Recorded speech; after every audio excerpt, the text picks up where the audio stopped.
All right, folks, it is December the 14th. Believe it or not, we are just around the corner, like about, what would that be?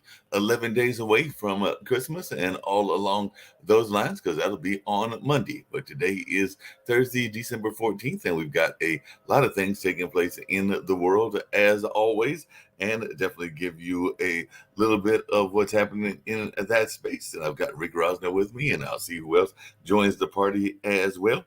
But Putin says there will be no peace in Ukraine until Russia's goals, still unchanged, are met, and all along those lines. So Putin is vowing a Russian victory in the war, as apparently the Ukraine allies are wavering. So definitely that is something that is going on.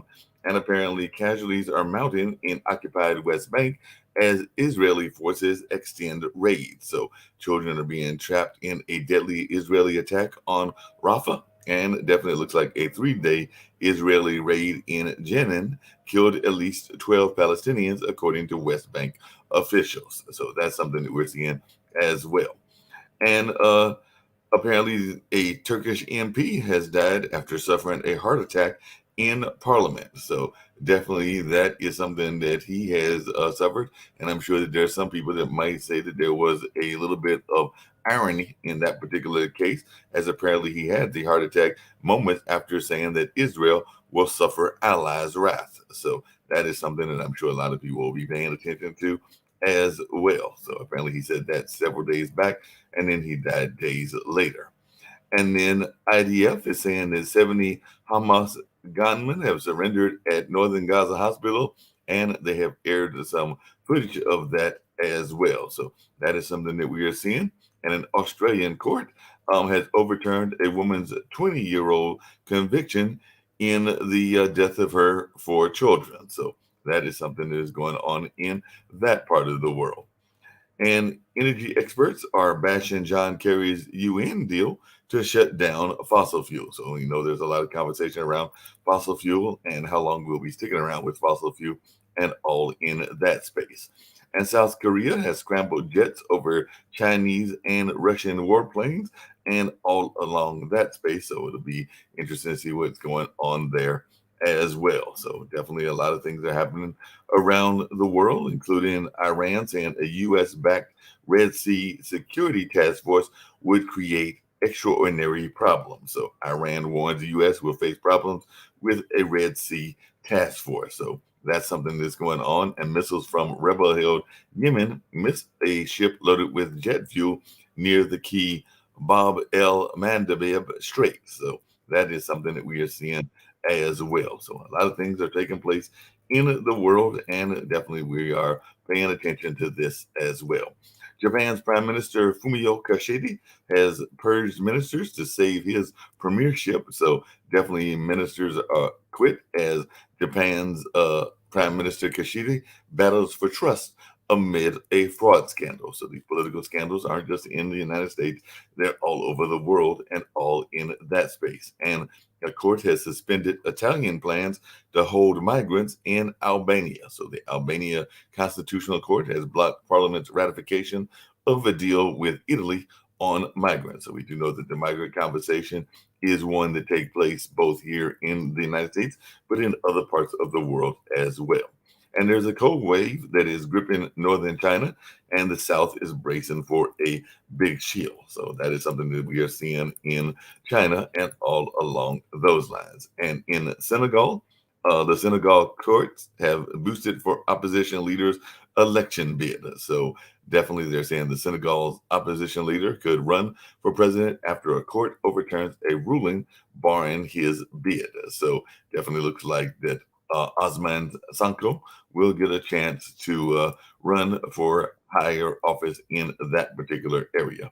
And Argentina's new president has implemented shock economic measures. And like I said on one of our past shows, he has devalued the currency over there and all in that space. So that is just some of the things that I'm seeing on the world stage and all along those lines. But we've got some folks that'll be joining us and all in that space. But just really quickly, in Detroit, a Detroit man has been charged in the fatal statement of a Detroit Jewish leader. So there was a 28-year-old charged with the break-in and murder of a Jewish leader, Samantha Wall. So definitely that is something we're seeing. Michael Jackson Bolanos, who was charged in the killing of the Detroit synagogue president.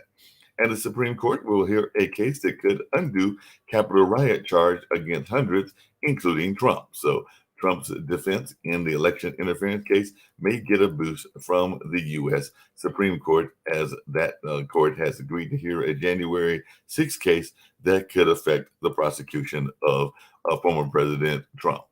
And Rudy Giuliani now won't testify in a defamation trial brought by former Georgia election officials and all along those lines. So definitely that is something we are seeing. And a 13-year-old boy has been accused of planning the mass shooting at the Ohio synagogue. I believe that was in Canton, Ohio. And that is something that we are seeing as well. And a Massachusetts doctor surreptitiously inserted his own sperm into IVF patients, is what a lawsuit has alleged. So apparently he was secretly inseminating a woman with his own sperm, and this is in a lawsuit spurred by DNA kit discovery and all in that space. And last but not least, and then we'll get to the panel, Jimmy Kimmel has questions about the Biden impeachment inquiry. And hey, I've got somebody that knows Jimmy Kimmel, so I'm going to bring him in and see what he's got to say, and if he's surprised that Jimmy Kimmel is getting involved in these kind of things. So Rick Rosner, you used to work with Jimmy Kimmel, and all along those lines, you're a part of the family here at Pod TV and everything. But as I was going through news items, it looks like he may be doing his monologue, was having some questions about this and everything, as the House Republicans have authorized Biden impeachment investigations. But we do know that sometimes the comedians of the world like to ring in on these different things, and they oftentimes will do it satirically or in other ways. But you know better than anybody, because you worked with the man, Jimmy Kimmel. So are you surprised that he has gone here or not, or what is your thoughts around this? No, I'm not surprised. It's his job. I feel a little sorry for him and his writers, because the Trump era has been going on now for 8 years. And I remember when I worked there, it was the Michael Jackson era. Michael Jackson kept, he was going on trial, and it went on for a long time. And also there was some stuff with Lindsay Lohan and Britney Spears. And there are two issues. One is when something goes on for too long, it gets really hard to write more and more jokes about the same thing. So 8 years of Trump would, just be hard on any joke writer. And sometimes things get so sad, as they did with like Amanda Bynes, that you can't joke about it anymore. But no, that's that's what late night is for topical jokes. I want to talk about gambling on Biden and the impeachment and all this stuff. Yeah, definitely want to hear about the gambling. Want to bring in Sasha Starr as well. I think Lee Newton Rhodes may join us at some point, and other people may join us also, but definitely wanted to bring in our voice from Canada, as well as an expert chess player. We'll be doing a recording of his show that airs on Saturday later on. And of course, he's always got some great investment advice, as well as just keeping us informed about Ukraine, Russia, and China. So I'll bring in my good friend, Sasha Starr, as well, but definitely share a little bit about what you had around the gambling. And then I've got another comment I was going to make that Sasha may have some thoughts about. Well, I have a question for Sasha, who's very astute. you don't gamble, right? You don't play casino games, right? I do. You do. Yeah, Yes, he does I gamble. Do you like blackjack? Yes, mostly black. Because you I play can, other games, but my like number one thing, whatever I do in casino, and whatever I'm planning my winnings, it's definitely blackjack. because you can, I assume because you can give yourself an advantage over the house, right? Not really. Okay, I know the count card systems or so on, but you know what? Because there are 8 decks. Yeah, that Yeah, it makes it maybe you still have some edge, but by the time that you have to calculate everything and so on, I spending my efforts on calculating my winnings. Let's see, if I start with say $1,000, for example, I always see where is my count at any given moment. So if it goes down, my limit is 10%. If I lose $100 of 1,000 that I start with, I'm out. I have to change table, casino, just whatever. I have to stop bleeding. because you get when people where people get in trouble is they start losing and then they try to get even and they keep gambling and sometimes I bigger know, I know. amounts. On the other hand, I just want to finish. I always count and let's see if I'm winning and I'm going up to say $1,200, $1,300. I always know exactly what is my count. So if I would lose 10% from this amount, let's see if I have now say $1,200, $1,200, right? So now I can afford to lose $120, which is 10% from the maximum, and I stop. So basically, it's a money management system. Of course, I know basic strategy and so on. And the money management system works best, much better than anything else. So you limit your losses and you let your winnings run, and that's almost guaranteed win.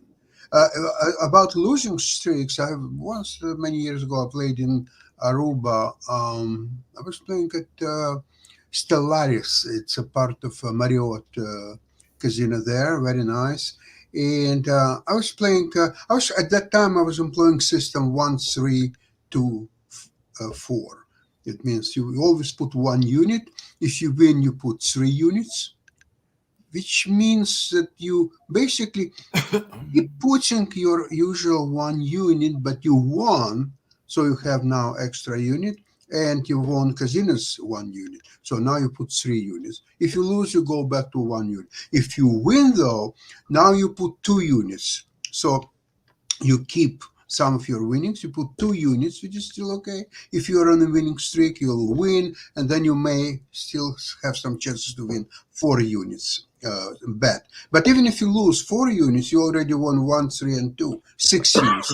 Still ahead. But anyway, what's happened there is that I kept pushing 1 unit and I kept losing 5 hands, 8 hands, 12 hands in a row, which is highly unusual situation because I'm playing basic strategy. I'm not making any mistakes. But let's see, if I have 18, the dealer has 19.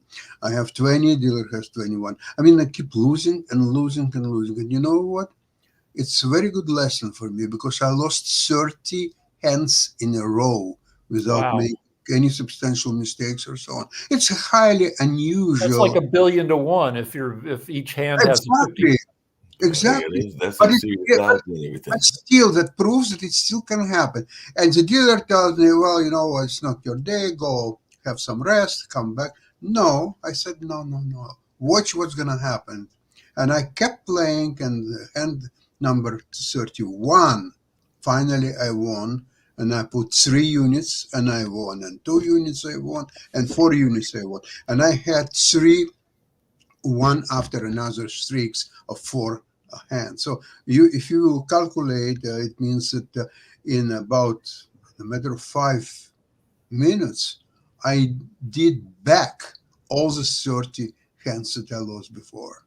And the dealer was very Well, impressed. that's great So and you, everything. you Hey, have systems in place so you Yeah, don't go crazy at the table no, and so you preserve your assets. So I want to talk quickly about betting on Biden. Bookies don't like to gamble. They like other people to gamble. And the way a bookie doesn't gamble is to keep equal amounts of action on either side of the bet. Right. So either way, they keep half the money. The way they make the money is with the VIG, the fee they charge to make the bet. Right. Well, very easy example. Let's see. I'm betting sports on the bets 365.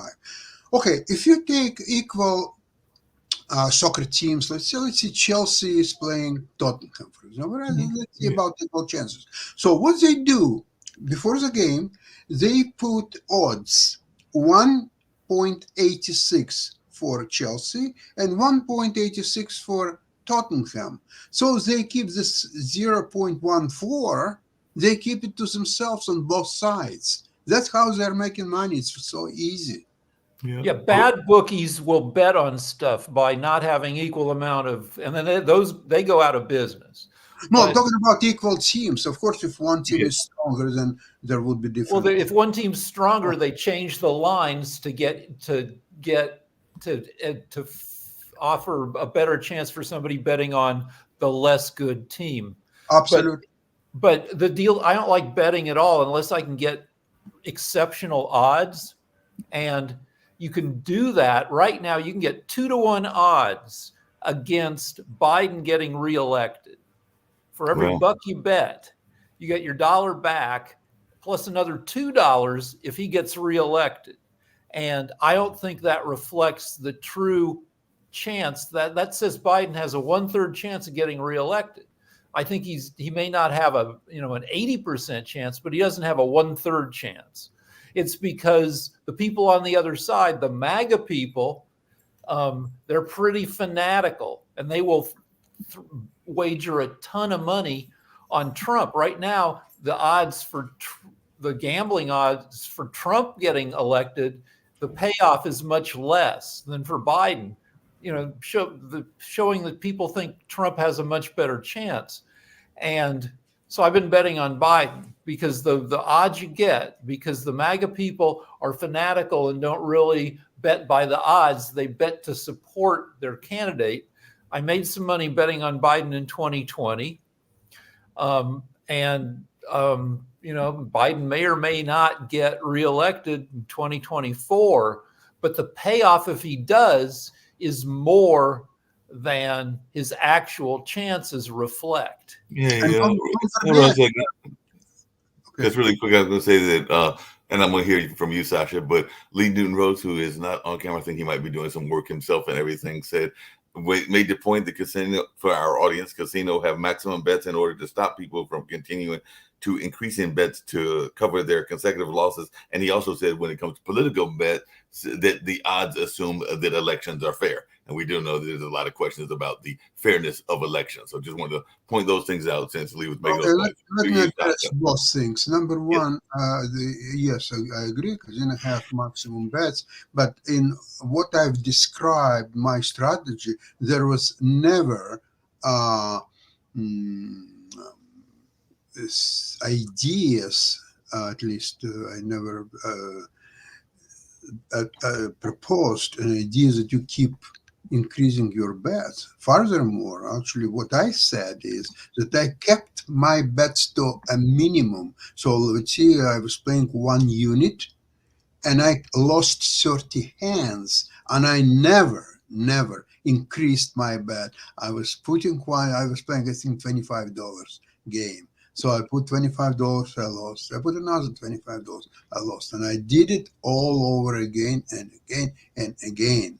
And whenever I started to win, I immediately increased bets, but I didn't go like 1,000 to 1 or anything. I just went 1, 3, 2, 4 system. So I was never in danger that I would reach casino's maximum or anything like this at all. Now, what else Shaquille was asking why we were always asking why it's MAGA this and MAGA that. So I can explain, because on election night in 2020, you could still bet on Trump or Biden winning, and the odds for Biden, according to the bookies, for Biden winning kept getting that it looked, according to the bookies, it was less and less likely that Biden would win, even as the vote results started coming in, and you could tell his chances were getting better and better because people on the Trump side kept flooding the betting market with bets. And so right on election night, you get the most advantageous odds, the biggest difference between Biden's actual chance of winning and the chance that the Trump people were skewing the market towards. That's totally, Rick. Sorry, that's totally not how the betting markets work. The betting markets are not beholden to the biases of American electors. I'm not going to go down the path of saying, oh, MAGA people are extremists or MAGA people are not extremists or whatever. I'm not going to go down that path. There were hundreds of millions of dollars bet by people all over the world on the American election. Joe Biden was the $1.30 favorite to win the 2020 election. On election night, after the polls closed, after voting, after the votes stopped being counted, it looked to people outside of the US that Trump was going to win the election because of the significant lead that he had in Pennsylvania, Wisconsin, and Michigan. It was at that time, and only close to that time, that the odds changed to such a strong degree that Donald Trump became the favorite. So sure were most of the British bookmakers that they actually paid out the bets early. People that had bet on Donald Trump winning the election got paid immediately. The argument, therefore, would be, if we were to follow the line of reasoning that you just gave, is that all of the bookmaking companies, especially in the UK, Australia, and Europe, who paid out early, were somehow, by the bias of MAGA Republicans. It's just not true. That's what it looked like was going to happen. Okay, so I'll own up to maybe misunderstanding the situation, but maybe the bookies misunderstood too, because in every state has different rules about which ballots get counted first and when you can start counting them. Correct. In states like Pennsylvania, they maybe started counting the early ballots or the day of ballots, which skewed towards Trump. But anybody who looked at those states, and maybe the foreign bookies didn't, knew that would shift as different. This is part of the reason why I try to say to people in America, especially those people who are either Democrat supporters, Biden supporters, or progressives, that I think it's very dangerous for them to continually express that all people that have voted for Trump, or the majority of people that voted for Trump, or even the people that they're referring to as MAGA extremists, which we can get into what that term means a little bit later. But it's very dangerous to try and label them as all having the same motivations. What I would say to you is, whilst you are correct in what you've just said, this is the first time in recent history that the international betting markets got it wrong on election night. This election in 2020 was different to the way that elections are normally held. Now, I'm not suggesting that there was some huge conspiracy with the voting machine, the vote count machines, and all that sort of stuff. I'm not suggesting that. What I'm just simply saying is that this election was different. The 2020 election was different to anything before it. It's probably different to anything that will come after it. And so, of course, the way that people interpreted things were going to be different. That's why I've never really been, whilst I don't like the fact that Donald Trump won't just acknowledge that he did lose the election based on what the system in America is, I don't think it's fair to accuse everybody who has questions about that election as being some right-wing extremist. I think that there's a lot of people around the world, not just in the United States, that are still look back at that election and go, what happened over there? Okay, I made some money on a different bet where I was betting on the extremism of people on the other side. There was a bet when Trump got arraigned in Georgia, In Georgia, they weigh you and they say how much you weigh. Right. And people know, the bookies knowing that made a bet to say, is Trump going to be over or under a certain amount of weight? And the line kept moving. It started at like 250. And as more and more bets came in, it moved to 270. And I took the under because if you look at Trump, and it's come out in the news, Kevin McCarthy said he had to go see Trump down in Mar-a-Lago after the election because Trump was sad and wasn't eating. So Trump definitely looked skinnier after the election. And also Trump wears lifts in his shoes, and a guy who's 6'3" is going to weigh more than a guy who's 6'1 and a half. So I'm like, these two things together. And if you just look at Trump, so I bet the under, and I made some money because not only did they not weigh him, they let him say how much he weighed, and he said he weighed 215. Yeah. But to your point, and this is actually might surprise Shaquille, I was actually doing, as y'all know, I do events at a cultural center and everything. And I was actually doing one yesterday and was talking to a gentleman, an African-American gentleman, that had some theories that some people might consider conspiracy theories. And they were actually going against Obama because he was actually talking about that swimming pool incident. I believe it was a security guard. If I'm wrong, correct me. No, it was the chef that was over, that was Obama's chef, and whether that was suspicious circumstances. I'm sure there were bets on that as well, whether there were suspicious circumstances around his death and all, but he was the longtime Obama chef that had died mysteriously in the swimming pool and all along those lines. And they were also having some very interesting conversations, ironically, about the pandemic, because they was having some serious thoughts as to whether the pandemic was as bad as it was, and there might have been some vaccine deniers that were in that conversation. Like, so it was a group of young people that were having these conversations. I would say because Candlelight is geared, at least the management is, to young folks. It was probably folks mostly in their 20s and 30s, maybe early 40s. But it was definitely some interesting conversation that I was not expecting from that particular crowd, because they were being what some people might consider more conservative than you might expect from that particular part of the African-American crowd. But it was a very interesting and enlightening conversation. Yeah, you need a decidable issue to have something that bookies will put up to bet on. Well, And you definitely I'll respond to that, but let's go to Sasha and then Jatobi. Yeah. Rick, I like your bet if there are 2-1 or 3-1 odds on Biden winning presidency, not because I believe that Biden will win. Most likely he will not. However, you don't have to wait until election day to cash your bet. And for that reason, as what's happened yesterday, that finally the interest rates were not going any higher anymore. And there is a good indication that they will start going lower next year. So with the economy booming, the stock market is climbing higher and higher almost every day.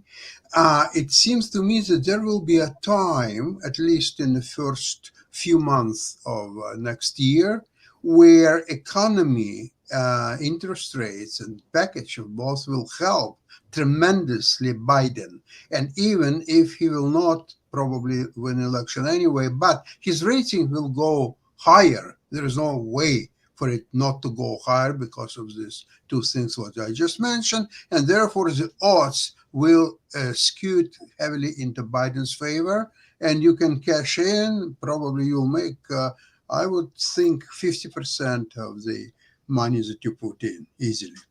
Yeah, that makes sense. Before I get to Jatobi, but I'm just going to make a quick point and a quick thought and everything, and I definitely want to hear from Jatobi. But one of the things that I would think, since we're talking bets and odds, that you might not want to bet against or with or anything along those lines. And I mentioned somebody that did it earlier, and I'm actually going to give two examples on both sides of the political aisle. But it would seem to me that one thing that you don't want to bet on or against is God and what God's going to do. And apparently that's what happened with the Turkish prime minister, because he said that if certain things happen, that people would suffer Allah's wrath and all along those lines. And ironically, he's the one that had the heart attack. And we want to go the opposite side. There was that famous case of, I believe it was Oral Roberts, that said we had to send a certain amount of money if you were of a Christian faith in order to No, I he don't. was I don't money think that there's any. I don't think there's any bookmakers publishing odds on God. You No, Toby? that was my point, Shaquille. I think that's dangerous if you do that. If you try to publish odds on what God's going to do and everything, and those religious folks that have tried it haven't done that well. Like this person that just recently passed after he had made that prediction about Allah's wrath, and then you had Oral Roberts that said that if he didn't get a certain amount of money, that he would be called to heaven and everything. He was called to heaven, but much later than he was predicting when he wanted a certain amount of money. But Jacoby, you had something you want to add? Well, I mean, that's a similar thing in sports. You don't mess with the particular sports guides or the superstitions that deal with it, because if you're in baseball and there's a no-hitter going, you don't talk about the no-hitter, because once you talk about it, they miss the no-hitter's gone. Same thing with free throws. You don't talk if somebody's on a streak where they're not missing free throws. As soon as you talk about it, it's gone. You don't talk about the length again. So yeah, it's a similar funny thing, I guess. But in terms of the early betting, especially around elections and basing it off of polls, it is tough to do early betting, especially in our time, because usually the way that it happens is the fervor, the as Rick was talking about, and it's not just the MAGA Republicans, but it's Republicans in general that are going, or the ones that are against the party in power. So even when the Republicans were in power, the Democratic Party had the fervor and they were up, and that's why usually in the midterms, the party in power, or the president in power, his party normally loses historically based on midterms, because the fervor and the energy is always on the opposite direction. So if it's a Republican office, that's why the Republicans lost the House and the Senate, or usually the House or the Senate, or the seats there, historically speaking, to the Democrats. And the Democrats, when they were in power, they usually lose more seats and everything in Congress. But the early betting is extremely tough, because yes, right now, all the energy and the excitement and everybody talking, all that is coming from the Republican Party. You have the primaries going on, you have all the noise and everything. But leading into what Sasha was talking about in terms of coming into next year, that's when the real meat hit, or when the rubber hits the road. You have not only another issue surrounding abortion that's happening, that's hitting the Supreme Court. That is coming up to energize the base, because that is a losing issue for the Republican Party at this moment. It showed up in actually the elections that just went on. And so if that is another issue that the Supreme Court is putting before the country, again, going into next year, that's going to energize the base of the Democrat Party. And that's going to bring a lot more people out, giving Biden a boost. With everything Sasha talked about, the way the economy is going right now. Yesterday, they talked about stock market hitting the highest it's ever been. And these are the things that were supposedly the big keys to why the economy was booming up under Trump, because it hit the highs in the stock market and the highs in this. So taking away those economic things and making it a struggle to talk about, it all goes back to whatever's going to happen with messaging. So that's going to shift things in terms of the betting odds. And yeah, I mean, right now to bet on Biden is a better bet than to bet on Trump, because we don't know the polling when it hits next year, because it's going to shift, and it always does. Plus, the polling is increasingly a mess, because fewer and fewer people who, the loudest voices on social media are often the craziest. And those loud, crazy voices on both sides are more likely to say yes to a poll. I said yes to a poll a couple of days ago just because I thought, I'm only half crazy, and a half crazy person should take one of these polls. And every time I do, I kind of kick myself, because it's a bigger pain in the butt than they promise it will be. How long will this poll take? Oh, about 10 minutes. No, it takes 20 minutes. No, it takes about 20 minutes. It definitely takes long. But even to your point, Rick, and everything, isn't part of the problem is that even if there are extreme positions, I think Shaquille said he was going to respond to the conversation I had last night with those individuals and everything. But the people that were bringing up some of these anti-vaccine notions and some of the problems with the vaccine were actually people that worked for companies like LabCorp and GlaxoSmithKline. So they were the family members of folks that might have a basis of why they had those particular opinions. I don't think that they were having the opinions just in a vacuum, because they were getting the information from people that were involved in the science of what was going on. So they had problems with what they were seeing in their labs, because you can have when you are doing things in those look at particular people, fields. When often, like my conservative buddy Lance always sends me papers showing how the vax is killing millions of people. And then every time I don't know if every paper is like this, but every paper he's sent me, research, if you go back to the original study that shows that the vaccine is killing all these people, very quickly you can see that the people who put it together are hack people. They're not trained in epidemiology or statistics. Yesterday, there was this doctor saying that, vaxes and masks are injuring all these people. And so then I Googled her and found out she's not a medical doctor. She's a naturopath who says you can make yourself healthy just by the foods you eat. And it's like, well, and it's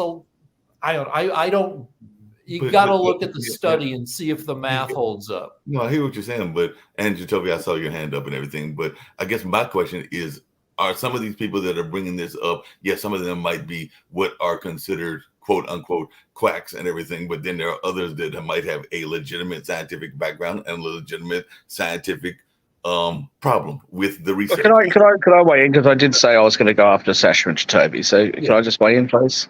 Please, Sir Gil. So, as the person on here that has most likely has been the biggest spender for the longest period of time, I think that everything that has just been said by Rick and Jacoby is so completely biased and in line with the political positions that they already hold. Okay? Jacoby made the statement that Joe Biden's a better bet than Donald Trump. Really? How do you know that? What are the odds of Donald Trump? Rick never said what they are. Do you know what the odds are on Donald Trump? What if Donald Trump, for example, is 20-1? Sorry. Donald Trump is 1.2. Why I said that? Rick, you said that? Okay. Well, if you said that, fine. Okay, I didn't hear you say that. Do you understand why I said that? But in any case, the issues that you guys bring up, you bring up things like abortion. You bring up, again, you brought up MAGA Republicans and those sorts of things. Yes, all those things may well be very valid, right? And they are very valid concerns about why the Republicans shouldn't win, if that's what you're thinking about, right? The abortion issue, absolutely, that's a concern. But the people that frame the markets and price the markets look at a whole heap of other factors, not just the polls, not just those issues, and they do so in a very unbiased way. So I can tell you, the last bet that I put down on Australian politics, I didn't want to put the bet down. I almost didn't, because I didn't want that result to happen, but I knew it was going to. And because it was a friend of mine who's a political analyst who said to me, you know that this is going to be the result. You know it's going to be. You don't want it to be, but you know it's going to be. Now, normally what I would do is, if I know that I can't be unbiased about something, I won't put the bet down in the first place. And I don't like betting against a result that I want to see. So if my team is playing in a sport, I'm generally not going to bet on that particular game, because if I think the other team's going to win, I don't want to bet on that team and they'd be barracking against the team that I want to have win. So I generally, with politics, I won't bet on things that I don't want to have happen. But in this particular case, I made an exception, and what I didn't want to have happen happened, and I won my bet. I think that when I listen to Americans speak, and especially when I speak to people who are clearly Democrat supporters, very often progressives, they are so hung up on what their criticisms are of Republicans that they I think lose a lot of perspective. And I think that what both of you guys have said about why these prices are moving the way that they are is just totally unfounded. That's not how bookmaking works. The bookmakers are trying to put the prices at a point where they're most likely able to balance their books and make a profit no matter what the result is. Yes. They're not going to put their prices there in order to try to influence. So the causation of Donald Trump now being the favorite is not that the bookmakers put it there in order to show support for the Republicans.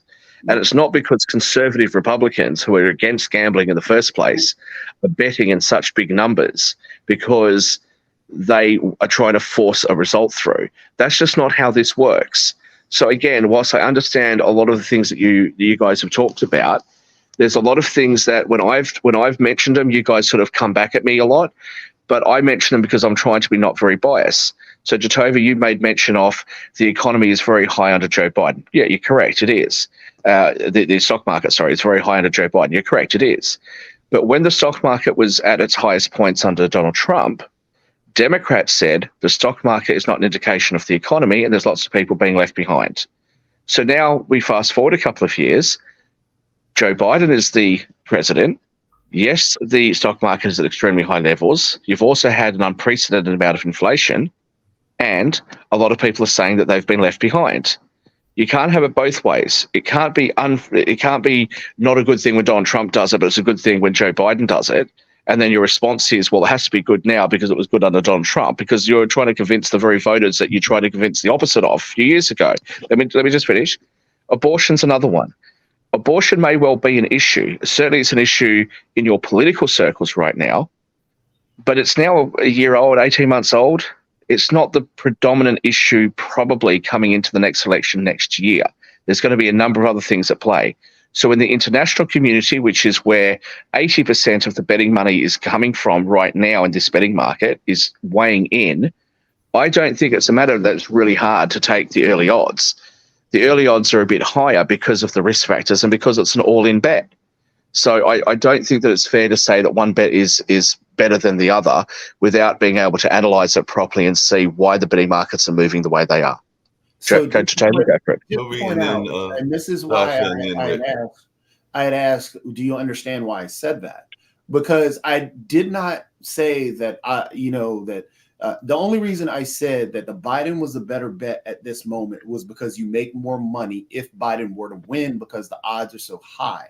And pointing out the fact that at this moment, right now, the party that is not in power has the energy behind it.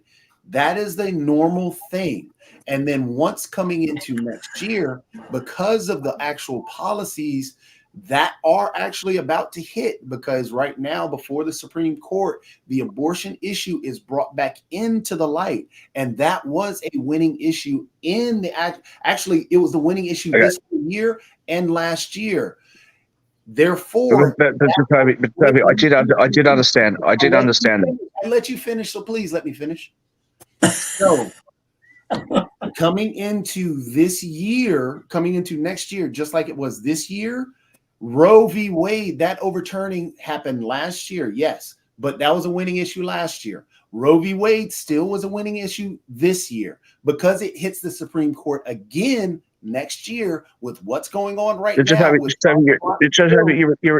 repeating yourself. You did as well. So let me please finish. Finish then. You asked me a question. You asked me a question before you. I don't care. It's my birthday. It's my birthday. Just be quiet for a second, please. It is his birthday. Happy birthday, Shaq. Man, you just got here. What are you jumping in for? Selling him. So let me finish. So then there's that goes into play in terms of actually the polling. Then if you look at actually when I brought up the whole stock market issue, the stock market issue came into play because that was. You're just repeating everything that you just said. Why don't you just let me respond to you? Why do I want you to repeat it all? About it. He's going. Why do you need to repeat it all? Something. Can I please? Mark, hang on. You made your point. You asked me. You asked me. You asked me. It was just fine yesterday when you weren't here because we got. All right, Jacoby, I'm gonna go. Jacoby, I'm gonna go. I'm gonna go. Okay, I came in to say hello to everyone on my birthday. I'm gonna go because that way you can. That way you can repeat yourself. So you won't even let me say goodbye without being interrupted. You just go for it. I'll wait to say goodbye to everyone. Go on. So again, Happy birthday, You Shaq. brought up the stock market. The stock market, I brought that in due to the fact that that was a talking point on the right wing. Yes, the Democrat Party, that is one party that, yes, did not say that this was a marker. The Republican Party did. So take away that talking point from the Republican Party. It's not a motivator for the Democrat Party, but it makes it harder for the Republican Party to have a message that the economy is so bad when you use that marker as a point. So when that is gone, now the whole platform has to be talked about. So when both platforms are put side by side, that is when stuff begins to shift. So the only thing that I was talking about is the natural movement of the polling, and the way the natural movement happened, historically speaking, it has gone that way. So right now I'm saying it's a good bet, not in the fact that, hey, we want Joe Biden or this and that. No, I'm just saying that it's a good bet because right now the way the polls are, and then it will shift. So nothing you said that has disputed that, but we are in agreement that, of course, bookies want to make money and cover their balances. They do not want to lose money. So therefore, yes, right now, if you bet on Joe, you're going to make more money, and that hurts the bookies. That's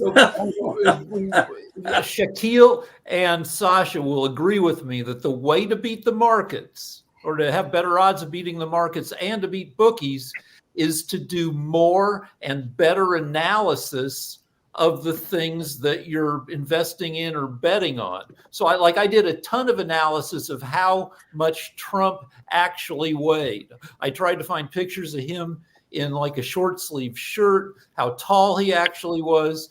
And plus the line did keep shifting because so many liberals for 4 years had heard he's fat, he's fat, he's fat. So the line went from 255 and crept up to 272 by the time.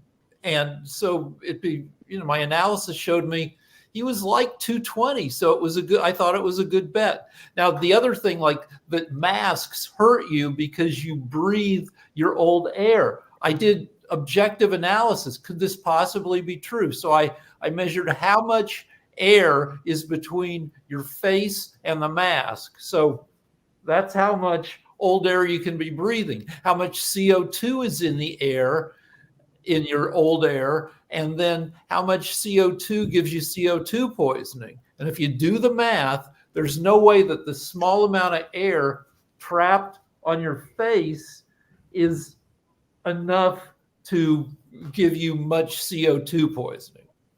Sasha? I'd like to provide you information which is available on the site Bet365 about upcoming U.S. presidential election.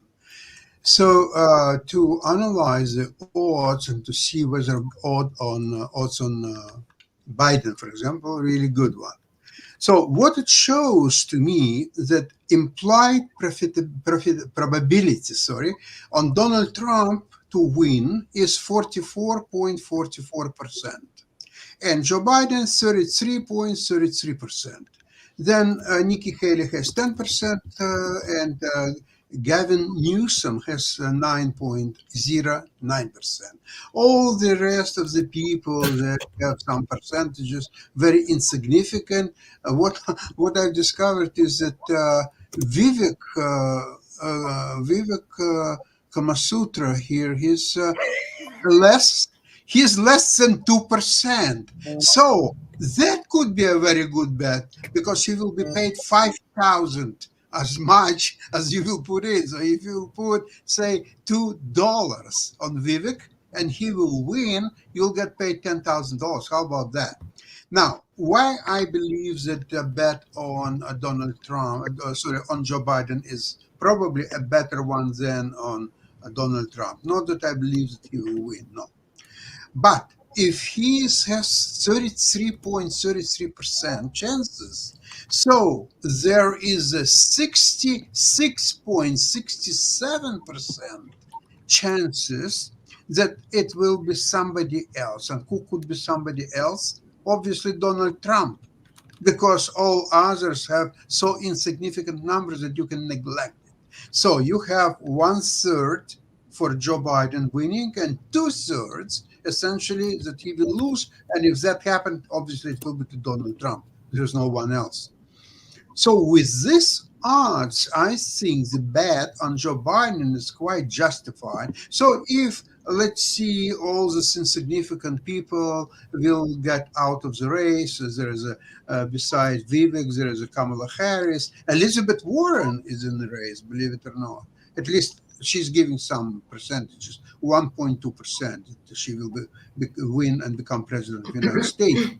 Chris Christie has only 0.99%, which is very close to zero. And there are several others have the same percentages as him, which is Liz Cheney, Stacey Abrams, Mark Cuban, Ben Carson, and all those other losers. Okay, so this is where we are. So essentially, the only two figures which are of any significance, or all significance for that matter, is Joe Biden and Donald Trump.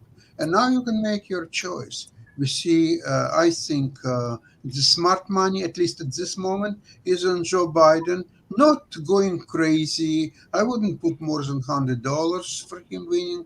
I have like $50 on the whole thing. 50 is okay. Yeah, that's about it. And also, don't forget that you can cash out at any time. So let's see, if he owes, he is now 1/3, right? So if he will move to say 40% winning, your odds will already going into your favor, and you will probably be able to cash out and make probably $15-20. That's not so bad. That's play in the prediction market where you can sell your stake at any time. Yeah, exactly. I'm talking about Bet365. That's where I'm doing my sport bets, and that's where we can cash anytime you wish. Yeah. Just really quickly, I saw that Kim came in to wish Shaquille a happy birthday. So, Kim, if you got some words of wisdom or something you want to say, I'm turning it over to you. Kim? Words of wisdom, Shaq, drink lots of water. Happy birthday. That ain't going to happen. Thank you, Kimberly. That won't happen, I'm afraid. And it's technically, right, drink water. It's technically, there's enough water in the wine and the whiskey for. I don't need to add any extra. Just drink water between every drink. Trust me, it works. Water between every drink. And happy birthday. Well, I'm still young enough, surely, to think I can get away with a hangover. So it's technically my birthday here in Australia, but it's not my birthday in the US yet. So I might come in again on tomorrow's show, but I'm not going to be any state. In fact, I might make as little sense as Chitavi in the condition I'll be in tomorrow. Now, let me just respond to a couple of things said about the gambling markets, if I can. Rick, with the greatest respect, and I do have a lot of respect for you, especially given that you're part of the MAGA Society. Mega Society, in case my accent threw you off. With the greatest respect, I don't agree with what you said about analysis. I don't think that is the best way to beat the bookies. It is a way. I think it's a difficult way to do it.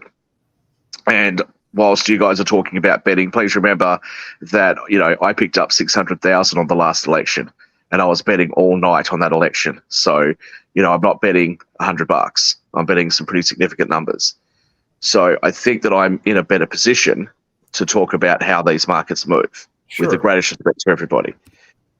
Coming back to Toby repeating, after he asked me if I understood why he said what he said, and then repeating everything he just said, once I said that I did understand why, it comes back to the same issue. When you do analysis, it is impossible, I think, for most people to set aside their own personal views on things. So the justifications you're giving are not really justifications for why you should bet on Joe Biden.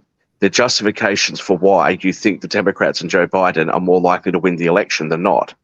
That's not the question that's being asked when you're looking at betting markets. That's not why I said Those that. are two separate things. And what you're looking at is what Sasha alluded to, which is how those betting markets are going to move and how things are. Technically speaking, if you look at Donald Trump's odds, based on what the polling numbers show, there is less of a house edge currently on Donald Trump than there is on Joe Biden, based on where the polls, what the polls are predicting. Now, if you think that that's going to change, that's a different argument. But to suggest that betting on Joe Biden is a better bet than Donald Trump, that's not something that you can definitively say. And when I speak to people who are more on the political right, not just in the US but mostly overseas, they give me very similar justifications to you guys, but the opposite. They give me this big litany, this big list of things they don't like about Joe Biden and the Democrats. And I say, well, that's all good and well, but that's a justification for why you think Donald Trump will win the election or should win the election, as opposed to what you think is best for the bet. So there's many different ways to structure your bets. I think that overanalyzing something, especially when you have a strong personal opinion on the matter, is a very dangerous way to bet. And I think that the bookmakers make a lot of money because of the fact that people do that. Again, we're in agreement because I literally said placing the bet on Joe Biden because the polls are going to swing. That was my whole point. Not that I'm for Biden. It's the fact that historically speaking, based on our history alone, the polls swing the year of the election. We are the year before. Let me ask you a question. Let me ask you a question then. Okay. Let me ask you a question. The polls swing, so it's not. Let me ask you a question. Let me ask you a question. You've listed all the reasons why you think that Joe Biden is a better bet. If you believe that you are fair and reasonable at your analysis, can you please tell me all the reasons why Donald Trump would be a better bet? What, Donald Trump would be a better bet? Currently, he's leading in the polls. Currently, he has the biggest backing behind him. One of the biggest flaws that Biden has at this moment that he will not be able to overcome is actually the ageism that's there, because everybody right now views him as way too old and feeble, and also they don't think that he's cognitively there. They think Trump is, ironically. So therefore that energy and that base is still behind Trump, and it is going to last there. So it is going to be a tough hurdle to overcome and actually push people out, because also the one thing, Biden is sitting in the actual line of what's the only 4-term president from the Democrat Party. Just recently, his wife passed away. Jimmy Carter. Yes, Jimmy Carter. That Jimmy Carter line at this moment, and that's the way he's being viewed, and he doesn't energize the base. So therefore, good. So you've given some good reasons. So let me ignore the two words that you used, ageism and irony. I'm going to ignore those for a minute, and let's just go with this. At the moment, the polls would suggest that Donald Trump is most likely to take the Republican nominee. Yeah. It's unclear if Joe Biden has any kind of health issue, whether or not he will even be the nominee coming up to the next election. Now, you say that he's a better bet at $3 or at 2-1 or whatever you want to say over there, minus 200, whatever you guys want to say, however you want to depict the odds. What do you think then would be the fair odds? At what price do you think Joe Biden would not be a very good bet? I would, right now, being 3-1, I would take that bet. That's not what I asked you. That's not what I asked you. I know. I'm getting to what you said. At 3-1, I'd take that bet. It's not 3-1. He's 2-1. Okay, he's 2-1. So honestly, if it turns out to be a 50-50, I wouldn't take the bet. I wouldn't take the bet. I agree with Toby. Even odds is not a bet I'd make. Yeah. Right. Okay. So, but there's a big distance between even money and $3, right? So, where do you think, if you think $3 is a good bet, what you're suggesting is that $3 is actually too high.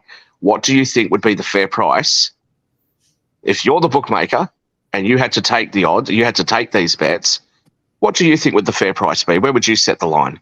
Oh, minus 140. You win $1.40 plus get your money back for every buck you bet. So you think that he should be at $2.40 now? Currently, for the international audience, they're going to say it in dollar terms. So you think the odds should be at $2.40. Currently, Donald Trump's at $2.60. Where would you suggest that Donald Trump's odds should be? I don't know. I guess whatever I'd put him whatever odds for Biden, I'd put the same for Trump. And let me say one thing: there's a huge hidden bet. There always is when you bet on something. You're betting when you bet sports. You're betting on the weather. You're betting on the health of the players. You're betting on the coach. All these. Right now, you're betting on the Supreme Court, because in the next month, the Supreme Court will decide whether a former president can even be prosecuted for any crimes committed while in office. And polls show. Well, let's not get too far off the topic. The topic was, what price do you think it should be? Now, you've given me some sort of answer, Jacoby. What odds do you think they should be? Well, I'm in agreement with Rick on the same state. So you can't come up with a price yourself. You're just going to echo Rick's price. So wait, you want me to repeat exactly what Rick said? Because that's not what I asked you. But you're not going to come up with a price. I asked you first, and then when you didn't answer, Rick answered, and now you agree with Rick.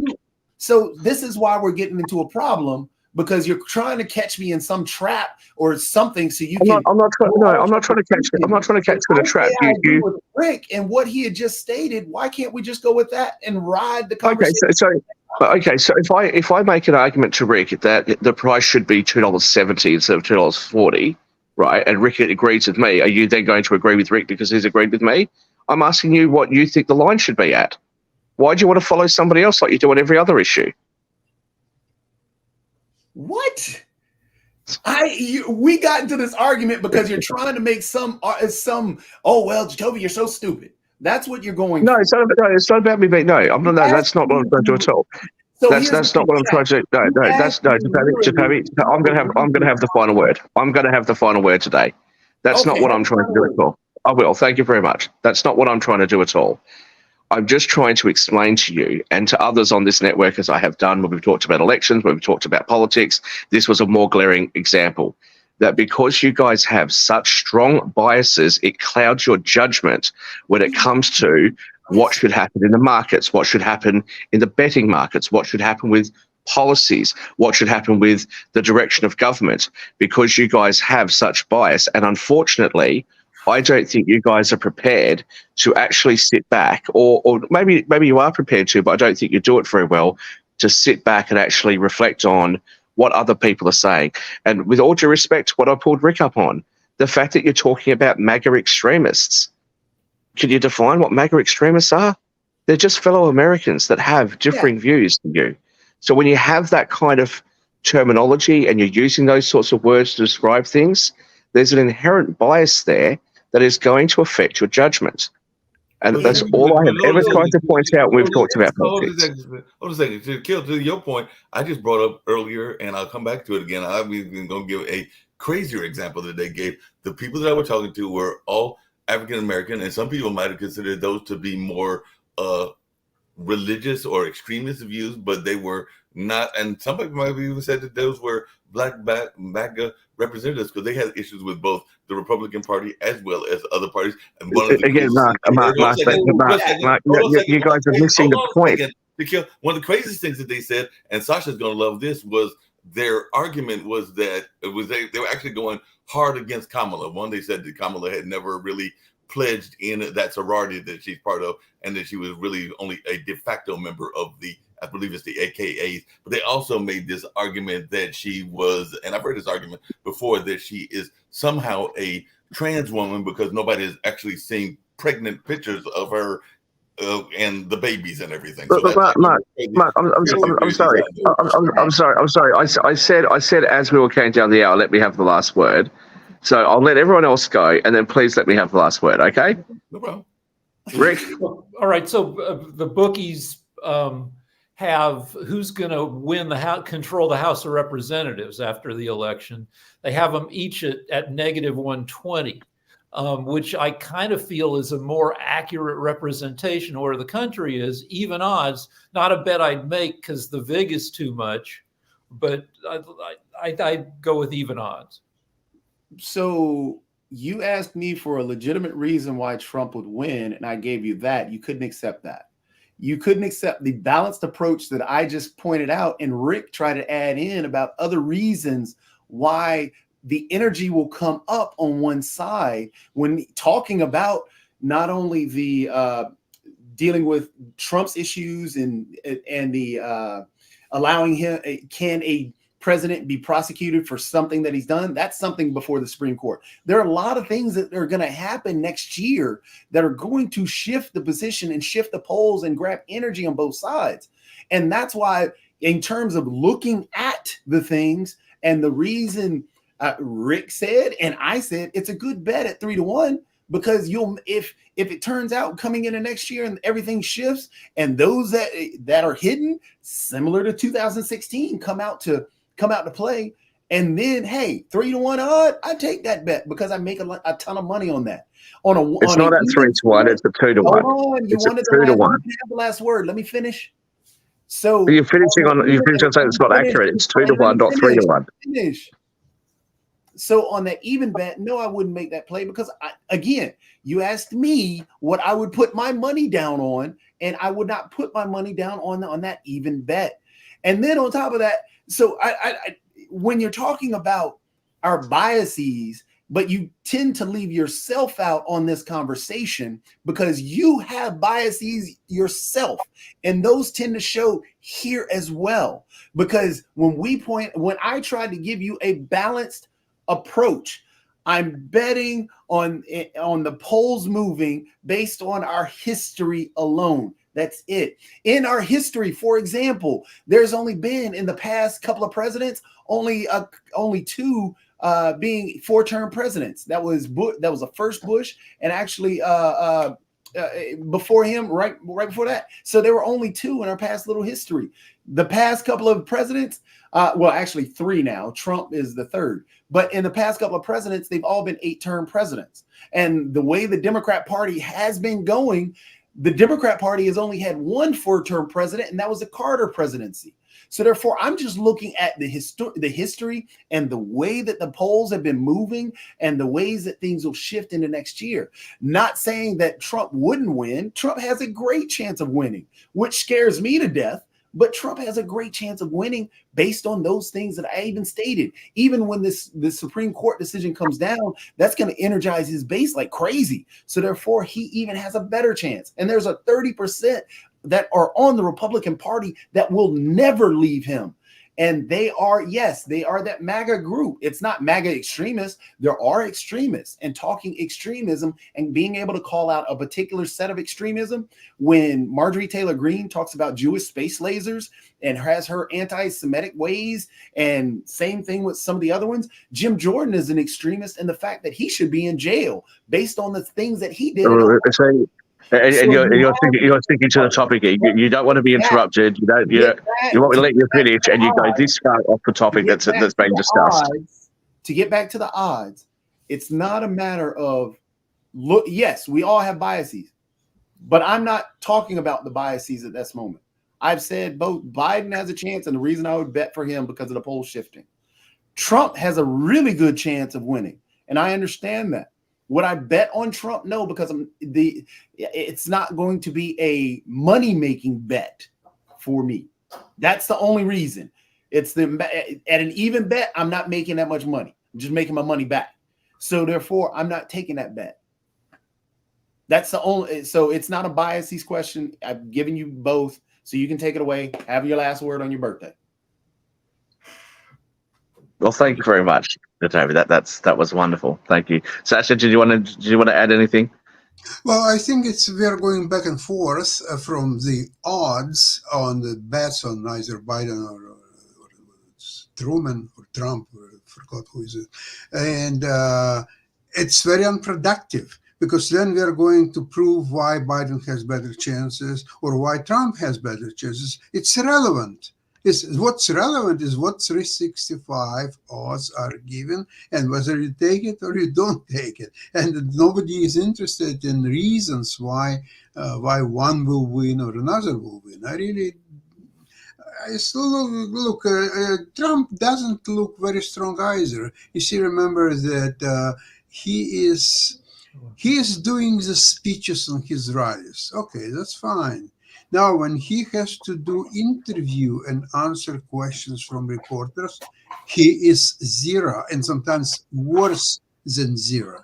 because he mixes numbers. He's not on many issues. He's not prepared at all, and so on. And also, the funny thing is that, remember, the 4 years ago, he was laughing at Biden, that Biden was doing his campaigning from his basement, and he didn't do public speeches and appearances and so on. But it's a reverse situation now. It's Trump is nowhere to be seen. He's hiding because he knows that he cannot answer the basic questions from the reporters. So this is a cognitive problem for him. I will see how he will handle. But so far, I believe in 365, bet 365 bets formula. Okay. Shaquille, before I turn it over to you, because I'm going to say something really quick. One, happy birthday to you, and all along those lines. So great birthday wishes, and hope that you get your party on, and all along those lines. I have no doubt that you will and everything.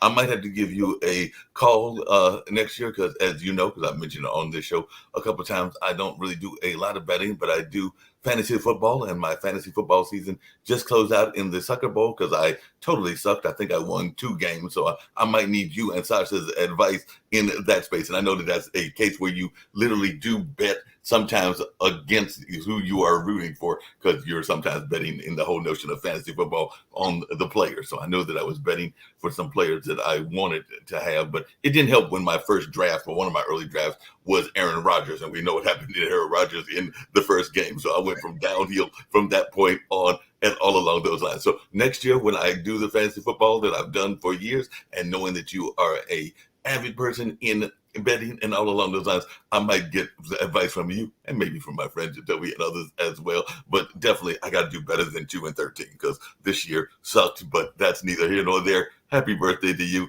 and I hope you have a fantastic time. Don't torture the ladies too much, and I know you're going to be having plenty of drinks flowing as well. But that's what I was going to say to you is happy birthday on this, your birthday. Thank you very much. So my birthday is actually Friday, the 15th of December, which is why it's technically tomorrow for you.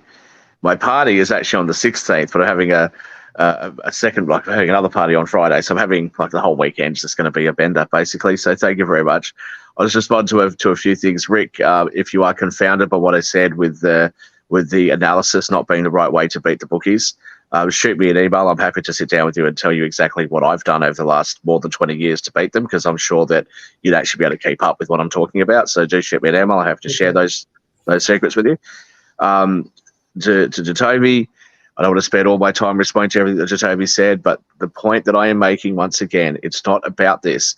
I can sit down, and I actually have already had conversations today with people who are much, much more on the conservative side than what I'm ever depicted as being, who give me really strong arguments for why Joe Biden is a really bad bet and why Donald Trump is a really good bet at this price. And I say the same thing to them. You are betting based on what you think, all right? And again, while we're sitting there talking about betting, you veer off into Jim Jordan and MTG and all these other things. All I am saying to you is, when you have a bias, it clouds your judgment. Now, for you to snap back at me and say that I'm biased, really, because I have said on this network since the very first time that Sasha accused me of being a conservative in the lead up to the 2020 election, I'm not a conservative. I'm not a Donald Trump supporting, Donald Trump loving person. I'm not even really a right winger. I'm very, very much in the center right a little bit on fiscal policy, and that's about it. So why have I been depicted as being a right winger on this show? The reason why is because I said I don't care about Donald Trump's personality. I want to know about his policies. And Americans on this show immediately jumped on me for it, and Sasha jumped on me for it, because I wasn't calling out Donald Trump. I was simply trying to talk about his policies and how they're going to affect the economy. Now, I have had conversations with Americans where I've said the US economy is doing really well right now, but maybe it's done too well. And I think that this other economy is going to outperform the US economy. Not that the US economy is going to go down, but this other one's going to do better. And Americans have a really hard time saying, yeah, okay, I think actually over the short term or medium term that's going to happen. Americans go, no, you can't ever bet against America, right? There's an inherent bias there. I try my hardest to recognize where I have those biases and to look at those things. Sometimes that means I won't take a better position, or sometimes I try to take a breath and step away from it. And I am saying to you, to all of you actually, that I won't say Sasha because he hasn't taken a particularly strong position on it, but I'm saying to you guys that in my observation of you guys and my observation of Americans, there is an inherent bias there. And trying to persuade me that you don't have a bias there by repeating why you think that Joe Biden is a good bet just reinforces why there is a bias there. Telling me why you think Donald Trump might swing in the polls or whatever, you didn't really address the issue. The issue at hand is the bias that you guys have in relation to what is a fair price, what is a fair bet in your opinion. And I don't think that you were able to really answer that question very well. I'm not having a go at you. I'm not trying to make you feel stupid. I'm not trying to outsmart you because I'm a bigger punter that's been doing it for a much longer period of time. I'm trying to point out to you that if you are suggesting to the audience that $3 is a good price, you kind of have to have something to back that up, more so than just your personal feelings on the election. I mean, for me personally, given those two candidates, I don't really know if I want either of them to win, but if I had to pick one, probably I'd pick Donald Trump. Probably, right? I'm not American, so my reasons for it are going to be totally different to you guys, okay? I've always said to you in the 2016 election, I never would have voted for him. But if I was going to bet on something, if the odds really are even money, less the VIG, for where the House is going to go in the 2020 election, I'd definitely take the Republicans to take the House at even money, because that's the one thing that is a much surer proposition in my eyes. I wouldn't take the same bet with the Senate. I wouldn't take the same bet, obviously, with the presidency. But $1.80 odds, $1.90 odds for the House, that seems reasonable. But the analysis has to go much further than that. So, as I said, you have to be able to set aside your own biases. And if you can't do that, and you can't even recognize when you might be not seeing things the way that other people are seeing things, I think you need to just pause and consider things a little bit. That's all I'm saying. And on that note, we're getting ready to get on out of here, hearing words of wisdom from the birthday man and all along those lines. So we're going to get on out of here. Did you have something you want to add really quickly, Rick? Or no, I had the last words. My birthday. Give him the last word. Happy birthday. Yeah. And like I said, we're ready to get on out of here. It was another good show. I didn't know it was going to be a show on the odds and betting, but hey, I don't always know where the show's going anyway. But it was a good conversation and an enjoyable conversation. So, Shaquille, I'm going to let you get the outro as well. I gave my part of the outro, but tell the people. No. You can take the outro out. I've said my bit. Thank you. Maybe I'll just say this. Maybe we should actually have a gambling show or an odds setting show. Birthday, Shaquille. Enjoy your birthday.